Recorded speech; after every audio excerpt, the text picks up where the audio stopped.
Thanks very much for joining us, Ambassador Oren. A little bit about your speech that you made just before. You mentioned that BDS, in your view, is a strategic threat to the state of Israel. Could you elaborate how that is the case, particularly given the fact that they haven't yet managed to actually harm Israel economically? Well, you don't see the economic harm. If you were to talk to Israeli businessmen, they'll tell you, yes, we made a certain profit last year, but our profits would have been much, much higher.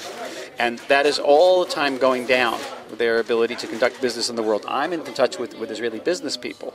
It's not just what's going on campuses. And what's campuses is very, very serious, because BDS is targeted, particularly American and British campuses, because they know that's where the future leadership is going to come out. But that's just one battlefield of BDS. BDS is coming at us from all different areas.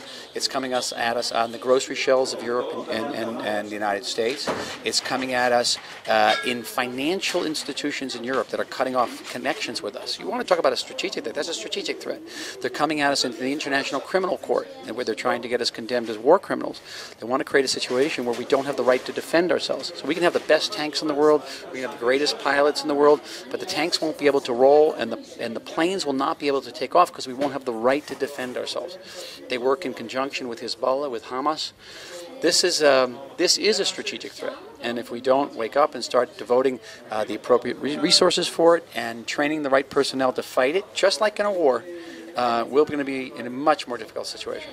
So in a nutshell, what do you think Israel's doing wrong that it's losing this war, or is it losing the war? We're not losing the war, but we're in the war. And what we have to do is realize that we're in a war, realize that they're shooting at us, and we have to begin to raise public awareness here, and we have to begin to, again, we have to allocate the right resources and train the right personnel, just like you do in a war.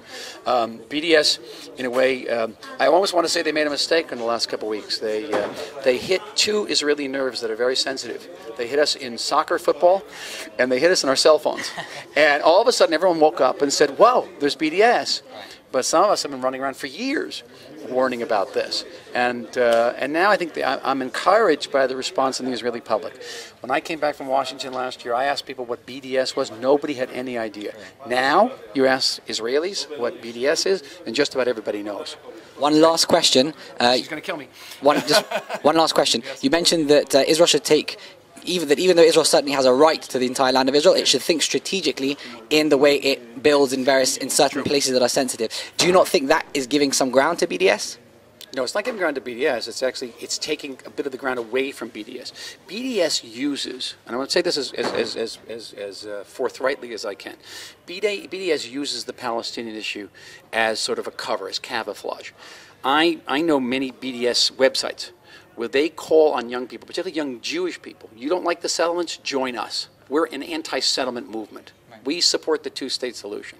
But if you look behind, you see who's supporting these things. You realize that these are the organizations that don't want peace with Israel and the Palestinians. They want to destroy us. And so they use the absence of, say, even a viable Israeli position on the peace process as a way to destroy us. And that's why I think it's not giving in to BDS. It's just the opposite.